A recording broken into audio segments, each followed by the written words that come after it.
Hola, ¿qué tal? Bienvenidos a su nuevo programa Hablemos de Compliance. Uno de los temas que lamentablemente más preocupan y ocupan a las compañías y a la sociedad en general tiene que ver con el tema del acoso sexual en las empresas. Para hablar de este tema, le he pedido a mi amiga Nadia González que nos acompañe. Nadia es consejera del prestigioso despacho de abogados Galicia y Abogados, y quien es justamente una de las personas que quizás más ha tratado este tema desde el ángulo del derecho laboral. Muchísimas gracias por estar con nosotros, Nadia. Muchas gracias, Arturo. Gracias por la invitación. Hombre, muchas gracias. Cuéntanos, ¿por dónde deberíamos de comenzar para entender el tema del acoso y del hostigamiento sexual dentro de las compañías? ¿Qué nos dice las leyes? ¿Cómo define este tipo de situaciones el Código Penal, por ejemplo, o las diferentes leyes o el marco legal mexicano? Claro, mira, como bien dices, no es una sola ley la que habla o trata el tema. Hay que interpretar armónicamente diversos cuerpos legales, entre ellos la Ley Federal del Trabajo, que a partir del 2012 incluye los temas de hostigamiento y acoso sexual, la Ley Federal para prevenir y evitar discriminación, la Ley General de Acceso de las Mujeres a una Vida Libre de Violencia, el Código Penal Federal, los diversos códigos penales de las distintas entidades federativas, así como algunos tratados internacionales, desde convenciones de Naciones Unidas hasta convenios muy recientes de la Organización Internacional del Trabajo que abordan el tema de la violencia y el acoso laboral. Hay asimismo diversas normas que abordan el tema, como la norma reciente 035 de la Secretaría del Trabajo y Previsión Social, que se lanzó en octubre del 2018 sobre factores de riesgo psicosocial, que tiene que ver ciertamente con el tema de la violencia en el trabajo, y también otras disposiciones no vinculatorias o de observancia voluntaria, como la norma mexicana de igualdad laboral y no discriminación. Interpretando conjuntamente todos estos cuerpos legales que les acabo de mencionar, tenemos varias definiciones. Y es importante la definición porque hay que saber distinguir qué es hostigamiento, qué es acoso laboral, qué es acoso sexual. Porque no es lo mismo, ¿cierto? No es lo mismo. Hay diferencias muy puntuales. Ajá. El problema es que en el uso diario o en el lenguaje común hemos utilizado los términos como sinónimos, pero cada uno tiene sus particularidades. De esta forma tenemos que hostigamiento sexual es ese ejercicio de abuso de poder que puede manifestarse en conductas físicas, verbales, no verbales o ambas, pero donde hay como elemento distintivo una relación de suprasubordinación. Tiene que haber una relación de superior jerárquico subordinado, lo que se conoce como vertical descendiente, o a la vez del subordinado hacia el superior. Eso es hostigamiento. Eso es hostigamiento. Ok. Obviamente, si estamos hablando de hostigamiento sexual, pues debe de haber una connotación sexual o un fin lascivo. Cuando hablamos de acoso sexual, podemos utilizar o se presenta tanto de manera vertical como de manera horizontal. Es decir, no importa el nivel jerárquico en el cual No estás. importa, puede presentarse el acoso sexual entre colegas del mismo rango o jerarquía. Incluso se puede presentar en temas relacionados con el trabajo a desempeñar, pero no necesariamente de colegas trabajadores. Se puede dar con proveedores, con clientes, con contratistas, con cualquier otro tercero, dentro del centro de trabajo, fuera del centro de trabajo, o en cualquier actividad con motivo o resultado de la relación laboral. Entonces, entre hostigamiento y acoso, la diferencia está en la subordinación, en la relación jerárquica. Entiendo. Ahora, si esto es bien la definición jurídica, la definición legal, en el día a día, ¿cómo se experimenta? ¿Cómo sucede el acoso sexual? ¿Cómo sucede el hostigamiento desde tu práctica profesional? ¿Qué elementos nos podrías aportar como para poder identificar, para quien nos está viendo, que pudiera identificar cuándo está en una situación de acoso o de hostigamiento sexual? Claro, más allá de la definición legal, quizás sea bueno ejemplificar cuáles son conductas o acciones que podrían tipificarse como acoso u hostigamiento. Bueno, en el caso de este último, del hostigamiento, donde sí hay una relación vertical de subordinación, podríamos hablar de un jefe que hace propuestas indecorosas a una subordinada de manera insistente, a pesar de las negativas. Y en el tema sexual, pues bueno, cuando se trata de hostigamiento o acoso sexual, es muy importante que ese comportamiento del potencial agresor o del presunto agresor sea indeseado y ofensivo para la presunta víctima. Dos elementos, ¿no? Uno, que no sea deseado esa conducta por la parte quien, recibe el acoso, ¿eh? Y por el otro, tiene que ser una conducta repetida, si lo estoy entendiendo. Puede ser un hecho aislado, pero por lo general, en mi experiencia personal como abogada, son pocos los casos en que se da. Tendríamos que hablar pues ya de situaciones muy graves e incluso violentas físicamente para que con un solo hecho aislado se presente. Por lo general se empieza de una manera muy sutil, esporádica, y después se va elevando el nivel de las propuestas o la gravedad, claro, o el riesgo, ¿no? Un ejemplo de acoso sexual, pues entre compañeros de trabajo, a lo mejor un manoseo, a lo mejor una broma de mal gusto, persistente, incluso mostrar imágenes en pantalla relativas al sexo, pornográficas, o los mensajes en los equipos de trabajo a través de WhatsApp, que siempre tienen esa connotación sexista, utilizan un lenguaje sexista o donde se cosifica a la mujer. Todos esos son ejemplos, ¿no? No tiene que ser solamente el manoseo o la nalgada o tratar de propasarse. Hay conductas verbales, no verbales, gráficas, hacer señas con su propio cuerpo. Son varios, puede consistir en muchas acciones, ¿no? Lo importante es identificarlas y que sea sexual, indeseado y ofensivo para quien lo recibe. Lo que acabas de mencionar me parece que es muy importante subrayarlo, ¿no? Que no estamos hablando de un solo comportamiento, una sola situación, sino que estamos hablando en realidad de una amplísima gama de situaciones que pueden convertirse en temas de acoso o de hostigamiento sexual. Tú decías una señal, una verbalización, mandar o enviar mensajes con determinado tipo de contenido, etc., ¿no? Entonces, evidentemente, hace más complejo porque no estamos hablando de, digamos, siempre que se vive en las organizaciones, en los extremos no hay problema, ¿no? Cuando las cosas están muy bien o cuando están muy mal, es fácil identificarlos. El problema es en esos grises, en esas amplísimas zonas donde no es tan clara el comportamiento.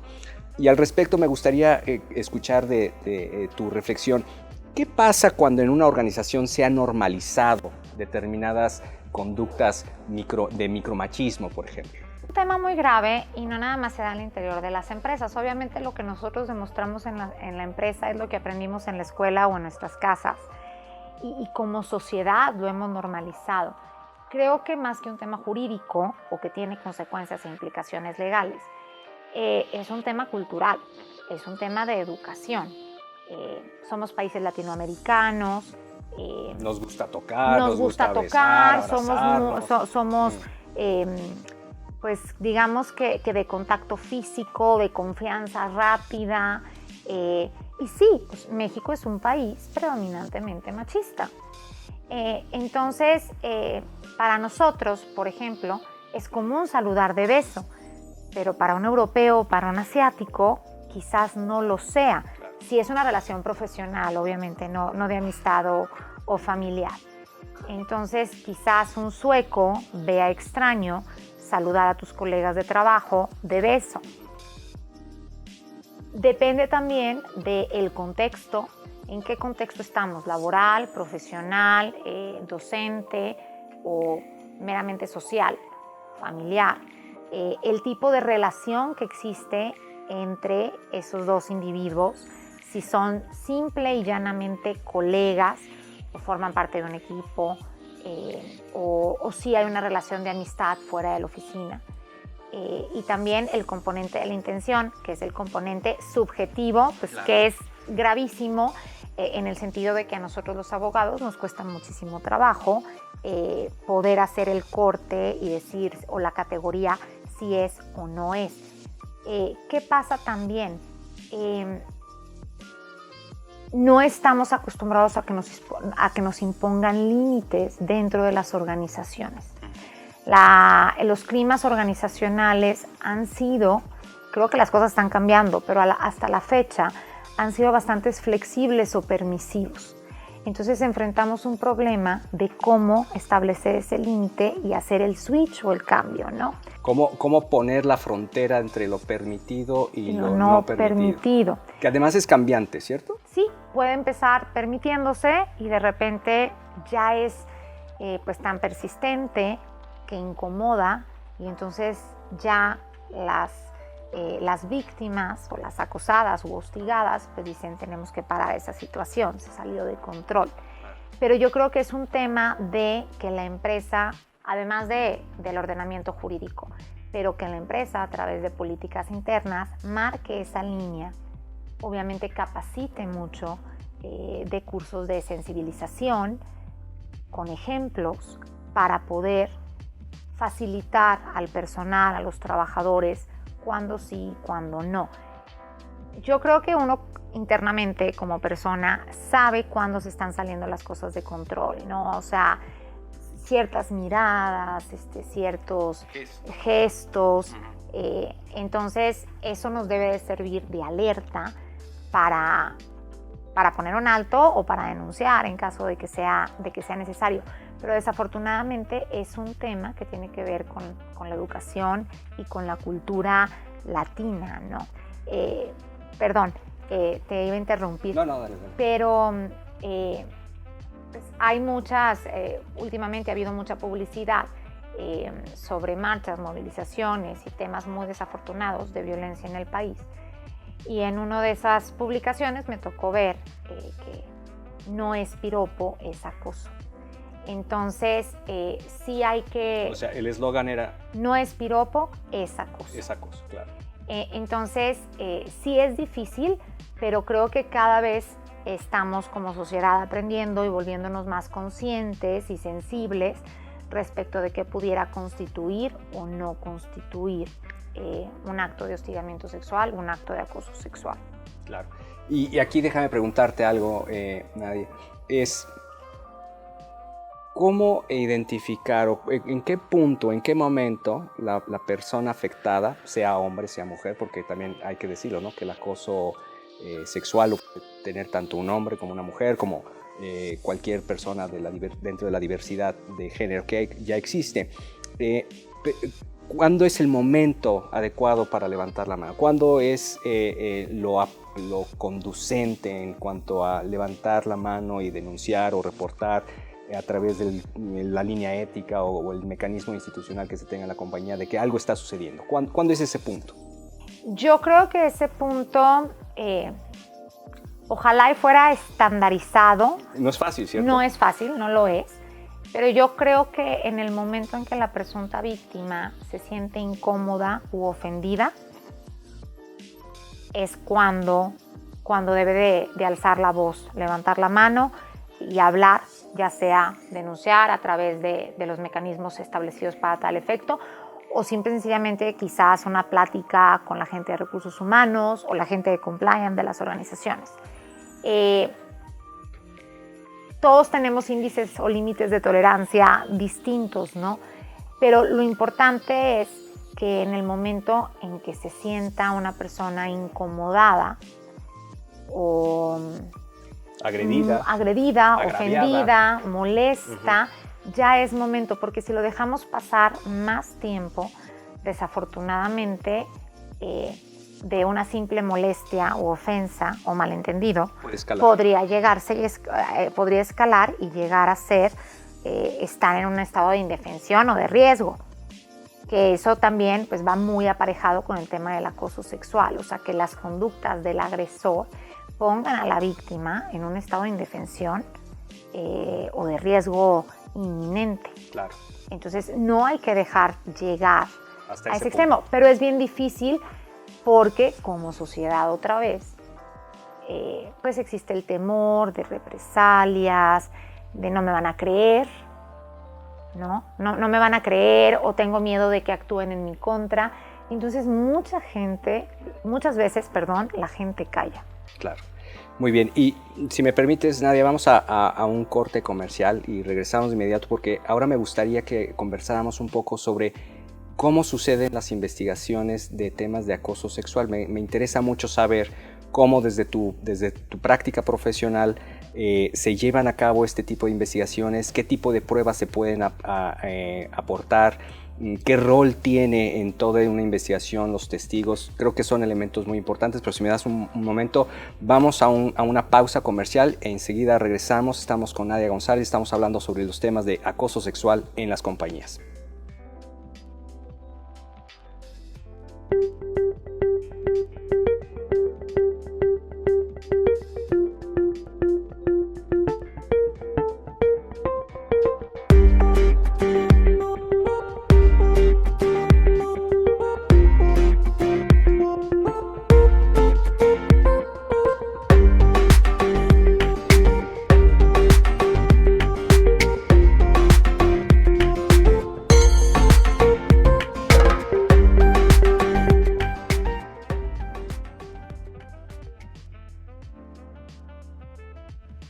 Bien, seguimos nuestra conversación con Nadia González, estamos tratando el tema de acoso sexual. Entonces, Nadia, hablábamos sobre el tema de una vez que una persona decide levantar la mano y hacer un reporte, una denuncia, ¿qué ocurre? ¿Cómo suceden las investigaciones de este tipo de situaciones dentro de las empresas? Mira, hay empresas que son muy institucionales, que son grandes lugares para trabajar y que desde hace tiempo se han preocupado por establecer políticas internas, códigos de ético, de conducta y los famosos protocolos. El protocolo para prevenir, atender, sancionar y erradicar casos de violencia es obligatorio desde la reforma laboral de mayo de 2019. Y justo este 6 de marzo pasado, la Secretaría del Trabajo y Previsión Social lanzó en su página web un modelo de protocolo. Porque Estamos hablando de marzo del 2020. De 2020, sí, okay. O sea, hace unos días. Hace nada. Porque esto es importante, porque algunas empresas sí tenían ya establecidos esas políticas y esos mecanismos de denuncia y procedimientos bien establecidos para practicar las investigaciones, pero otros no. Y había incertidumbre de cómo hacerle, ¿no?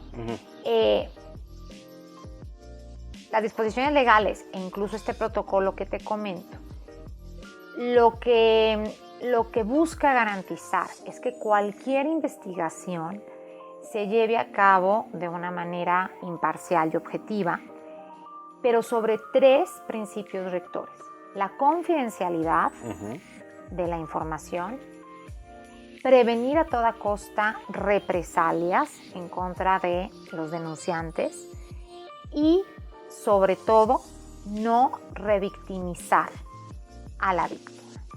Si se cumplen esos 3 elementos más la objetividad, yo creo que tenemos bastantes posibilidades de tener una investigación exitosa que arroje un resultado concreto, que puede ser positivo o negativo, pero vaya, que se garantice que el proceso se llevó a cabo de esa manera limpia y ordenada y que no se salga de control.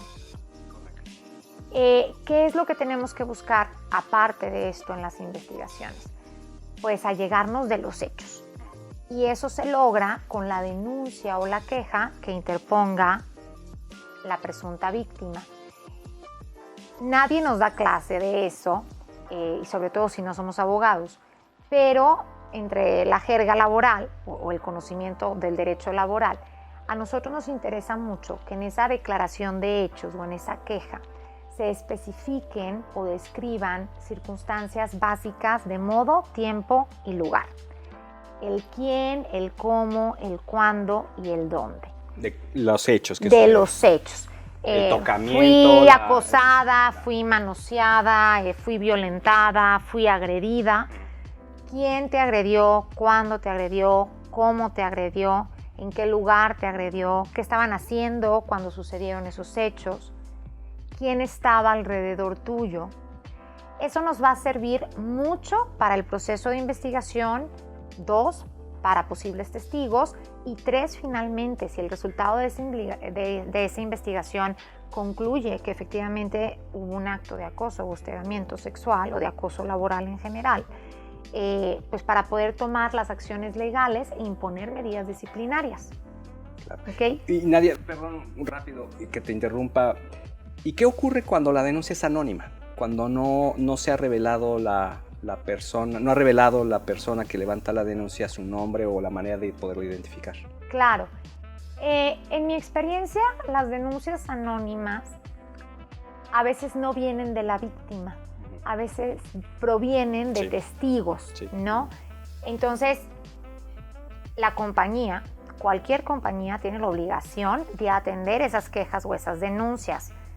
El hecho de que no tenga nombre no significa que la vamos a ignorar. Entonces, hay que realizar la investigación conducente y ver si con esa denuncia, con los datos o los hechos ahí narrados, podemos obtener más información.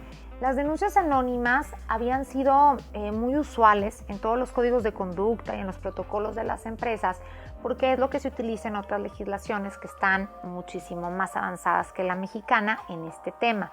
Pero, por ejemplo, el protocolo del que te hablo, en el formato de queja o denuncia, sí viene poner el nombre y el puesto de trabajo de la persona, en el entendido que se debe garantizar la confidencialidad, las no represalias y la no revictimización. Perdón, sí, exacto. De la persona que está haciendo la queja. Cuando son denuncias muy graves, yo considero que sí es necesario poner el nombre, sobre todo si se trata de la propia víctima, ¿no? Porque, pues bueno, así como de responsable es quien interpone la denuncia, pues con hechos veraces, ¿no? O sea, sí se corre el riesgo de que una persona denuncie falsamente, en cuyo caso, como resultado de la investigación, también podrían imponérsele sanciones, medidas disciplinarias, pero pues puedes afectar la vida, la reputación, no solamente del potencial agresor o del presunto agresor, sino también de la empresa en donde se está colaborando. Entonces, yo creo que las políticas no deben de obligar a que sea anónima, pero tampoco forzar a que no sea anónima, que sea con nombre y apellido. Creo que hay que encontrar un balance y eso solamente se logra con capacitación constante y sensibilización de cómo hacer esa denuncia. Y de estar informando, ¿no? Permanentemente a los miembros de la organización de que hay protocolos, de que hay políticas, de que hay, digamos, todo un tratamiento profesional y objetivo a las denuncias que que se puedan ir levantando. Ahora, regresando al tema de la investigación, ¿cómo ocurre una investigación? ¿Qué elementos o qué tipo de evidencia suele buscarse en este tipo de situaciones? Porque será difícil, ¿no? A veces proveer un video, una imagen, ¿no? Entonces, ¿cómo acreditar que hubo o no hubo el acto denunciado? Claro, bueno, idealmente, en el escenario ideal, sí buscaríamos tener alguna prueba documental o fotográfica, ¿no? El video, el mensaje en WhatsApp, el correo electrónico, no siempre se puede, ¿no? Además de que, de cualquier forma, es todo un reto desde el punto de vista litigioso laboral ofrecer pruebas electrónicas. Nuestra legislación está atrasada. Pero bueno, sirve muchísimo más un video que nada más a lo mejor la denuncia sin precisar o sin dar detalles. Los testigos juegan un rol primordial en esto. Entonces, si no tenemos ese tipo de evidencia documental, ya sea electrónica o física, o fotografías o conversaciones de WhatsApp o videos, pues sí tendríamos que irnos con los testigos. ¿Qué hay que preguntar a los testigos? Bueno, uno, antes de iniciar esa fase, a los testigos no los podemos obligar a colaborar. Claro, tiene que ser voluntario. Tiene que ser voluntario. Tiene que decir, oye, te citaron o te mencionaron como parte de esta investigación, nosotros nos estamos acercando a ti, pero no podemos obligarlos a que nos den su testimonio o alguna declaración. Tiene que ser un acto voluntario. De hecho, coaccionarlo para obtener esa declaración nos mete en otros líos legales. Claro.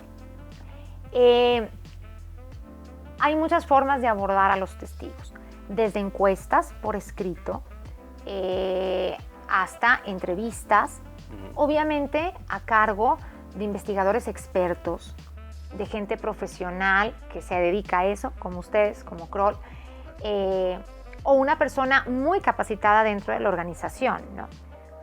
A veces no siempre la gente de recursos humanos o de compliance interna tiene la experiencia. Sí tiene la sensibilidad y está aprendiendo a hacer su trabajo, pero no tiene la experiencia previa de llevar a cabo investigaciones. Y aquí no hay que perder de vista que estamos haciendo la investigación para esclarecer los hechos, sí, pero también pensando en que esa investigación puede ser utilizada como base para un procedimiento legal. O sea, hay penal, cosas civil, laboral claro. y penal, claro. Entonces, a veces quizás no sabemos qué tipo de preguntas y ustedes podrán orientarnos más sobre eso, Arturo.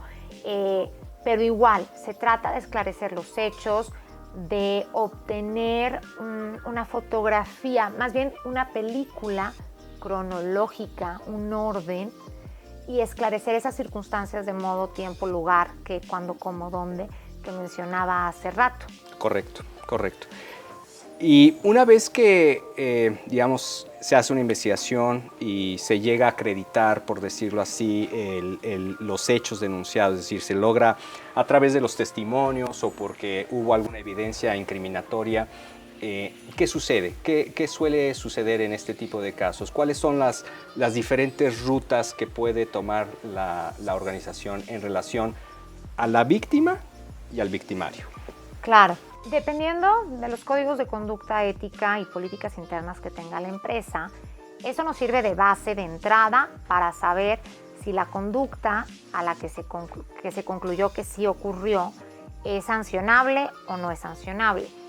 A lo mejor es sancionable solamente con una amonestación verbal, quizás amerita una amonestación por escrito que se guardará en su expediente, quizás una suspensión sin goce de salario, que nuestra legislación la prevé, o incluso la terminación inmediata de la relación de trabajo sin responsabilidad para la empresa, lo que conocemos como un despido, ¿no?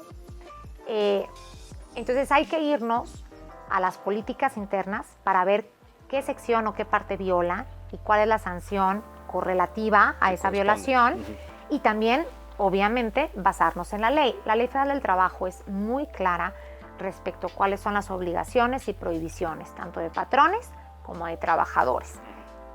Evidentemente, el hostigamiento, el acoso laboral, el acoso sexual están terminantemente prohibidos. El patrón tiene la obligación de cerciorarse de que sus colaboradores no lo practican, o sea, no ejercen esas conductas, y también tiene la obligación de prevenirlo. Entonces, dependiendo de la gravedad de la falta cometida, de la violación cometida, será la sanción.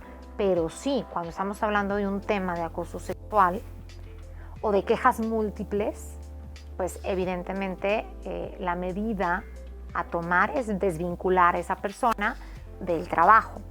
En el Inter también hay modificaciones de conducta que la empresa puede ordenar durante el transcurso de la investigación, precisamente procurando que la víctima pues no se sienta más agredida. Entonces puedes pedirle que se tome vacaciones, retirarlo temporalmente, puedes darle una licencia con goce de sueldo, puedes cambiarlos de horario para que no coincidan y no se estén enfrentando o confrontando, puedes reubicar a una u otra persona, tratando pues de mantenerlos alejados durante esa investigación.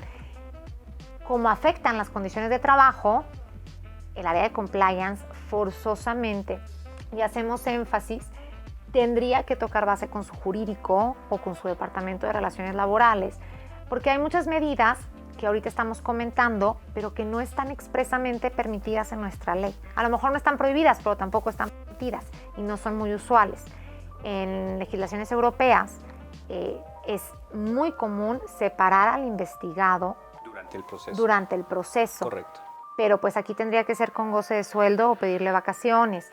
Y a la mexicana, y lo mal pensado que somos los abogados, híjole, pero es que si lo separo, pues lo estoy alertando de la investigación, a lo mejor se va a sentir despedido, a lo mejor va a decir que lo despedí desde el momento en que le solicité que se ausentara. Entonces hay que tener mucho cuidado en si las medidas que estamos adoptando son legales bajo nuestra legislación vigente. Y Nadia, ya para ir cerrando y terminando esta conversación, ¿hacia dónde crees que se mueve México en términos de compliance de estos temas de antiacoso sexual en las compañías? ¿Hacia dónde nos movemos? ¿Hacia dónde crees que vaya a redundar todo este movimiento que se ha levantado en contra de la violencia de género? Mira, creo que hemos avanzado muchísimo en los últimos 10 años. No solamente en el ámbito laboral, sino también en diversas reformas a otros ordenamientos jurídicos, ratificación de convenios, e incluso resoluciones de la Corte que abordan este tema. Ustedes saben que las resoluciones de tribunales colegiados y de la Suprema Corte de Justicia de la Nación se publican semanalmente, ¿no?, para integrar tesis aisladas o jurisprudencias. Y es muy frecuente ver jurisprudencias y tesis sobre juzgar con perspectiva o bajo perspectiva de género, qué constituye discriminación laboral, qué es acoso laboral o mobbing, qué es acoso sexual, como forma de violencia despedir a una trabajadora embarazada. Entonces es un tema que se ha venido dando mucho y es un cambio social. Obviamente difusión en redes sociales. Entonces eso hace que los juzgadores estén más atentos. Yo creo que hemos avanzado muchísimo en 10 años. Siento que estamos copiando muchos conceptos de otras legislaciones más avanzadas, lo cual no es necesariamente malo, pero pues adaptarlo o tropicalizarlo a nuestro país tiene sus retos. Y pienso que es un tema que está cobrando muchísima relevancia, incluso desde el punto de vista corporativo y transaccional. Ahora es bien común ver en contratos, en operaciones de fusiones, adquisiciones, compraventas, en los contratos que se celebran entre comprador y vendedor, hay disposiciones específicas relativas a los ejecutivos clave de la compañía no han sido acusados en los últimos X periodo de tiempo o años atrás por temas de acoso y violencia sexual. Y eso, por ejemplo, viene a raíz del movimiento de Me Too en Estados Unidos. Entonces, incluso ya vemos este tipo de compliance en operaciones de fusiones de adquisiciones, lo cual no ocurría antes. Claro. No era un tema que se observara. No era un tema. Y ahora hacer un due diligence, una auditoría completa, incluye estos temas de compliance. Correcto. No solamente de acoso sexual, sino también mucho de equidad de género, de igualdad de oportunidades, de no discriminación. Entonces se han ido sofisticando las auditorías, las debidas diligencias y las operaciones, porque es un tema que reputacionalmente pega mucho para comprar o para vender una empresa. Claro, tiene mayor relevancia. Claro.